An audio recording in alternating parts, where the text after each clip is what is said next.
My family has two completely different stories, one on my mom's side and one on my dad's.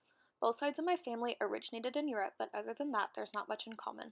My mom's side is 100% Dutch, however, my dad's side has a much more diverse background, including German, French, Native American, Irish, English, and Canadian. Both sides of my family have also been involved in monumental United States events, including passing through Ellis Island, the Revolutionary War, the War of 1812, the Civil War, World War II, the Vietnam War, and even marching with Martin Luther King. My mom is from New Jersey, and my dad is from Virginia. I am from Norman, Oklahoma, along with my brother Austin and my sister Madeline. I also have two step-siblings named Matthew and Elizabeth, and their mom's name is Leah. I plan on attending OU and majoring in pre-med. After undergrad, I plan on enrolling in the university's medical program and becoming a pediatrician. My dad's side of the family participated in major wars. 5 members of my family participated in the Revolutionary War, and their names were Amos Hubbard, Ephraim Hubbard Sr., Ephraim Hubbard, Joel Hubbard, and Samuel Hubbard. I also have one Civil War veteran named Arthur White, and one War of 1812 veteran named Thomas Hubbard.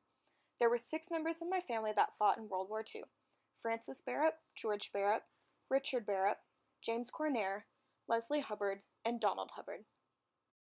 Lastly, we have my grandfather Gerald Hubbard, who was a soldier in the Vietnam War and was in Vietnam during the Tet Offensive. My mom's side of the family is from the Netherlands. My great-grandfather John Siderius came through Ellis Island, and his name is engraved on one of the bricks. The majority of my mom's family lives in Iowa, and they've lived there since they first came to the United States. My grandfather Richard Korselman is one of the most honorable people I've ever met. He has always stood up for what he believed in, even if it was against the status quo. Growing up on a farm in a very small town was a challenge for my grandpa because he had very liberal beliefs, but his family and community was extremely conservative. On April 4th, 1967, at the Riverside Church in New York, he marched with Martin Luther King in one of the less remembered protests that MLK led against the Vietnam War. He had the privilege of hearing King's Beyond Vietnam speech. The anti-war movement was something that he was very passionate about. So passionate that he preached an anti-war sermon on Christmas Eve of 1967. The country was torn on the topic of the Vietnam War and of Martin Luther King himself. My grandpa's father, Garrett Korselman, even believed Martin Luther King was an evil communist. My grandfather has taught me dedication, how to love something with my whole heart, and also how to bring light to dark situations. For that, I will be forever thankful, and is why he is one of the most honorable people I have and will ever meet. Orange City, Iowa is a very Dutch town where a large portion of my family either lives or has lived. Every year they hold a tulip festival to honor the Dutch heritage. It is so important to my family that when my mom was 6, her parents flew from New York just to come watch and be a part of the festival. One of the biggest aspects of the tulip festival is the fashion trend that has followed year after year. The people attending and participating dress up in traditional Dutch attire that includes long skirts, wooden shoes, and bonnets. One event that I believe shaped America was the terrorist attack on September 11th of 2001.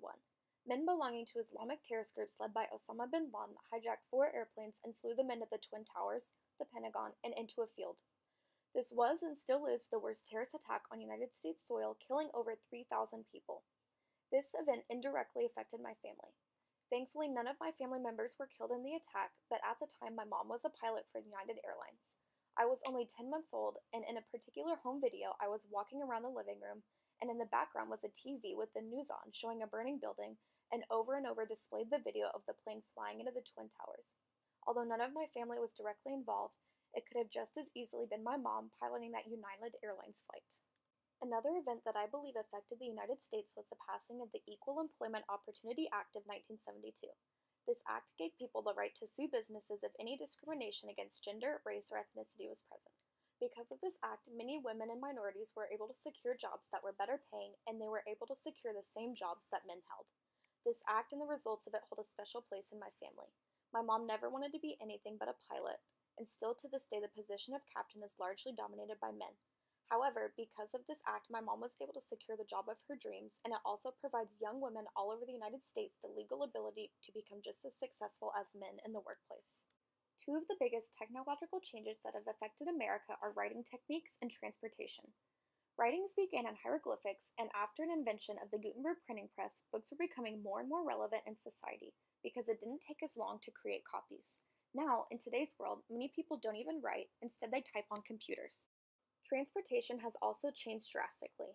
It began with carriages, slowly developed into trains, eventually turned into cars, and soon became airplanes. These advances allowed for a quicker cross country route and allowed for better communication. Another event that I believe affected America greatly was the legalization of gay marriage in 2015. The fight for same sex marriage rights began in 1970, the year after the Stonewall riots. The fight continued and made progress when a few northern states legalized gay marriage. In the next years, following the legalization of marriage in those few states, the Supreme Court finally denounced in United States v. Windsor that all state laws banning same sex marriage were unconstitutional. The fight for political equality of gay marriages was won. The legalization of same sex marriage in the United States is extremely important to me because I have many friends and family members who are proud members of the LGBTQ community. They are no less human, no less American, and should have always been protected by the 14th Amendment. Learning about my heritage, getting in contact with distant relatives, and identifying 5 events that were important to me was an incredible experience, and I hope you enjoyed learning about my America.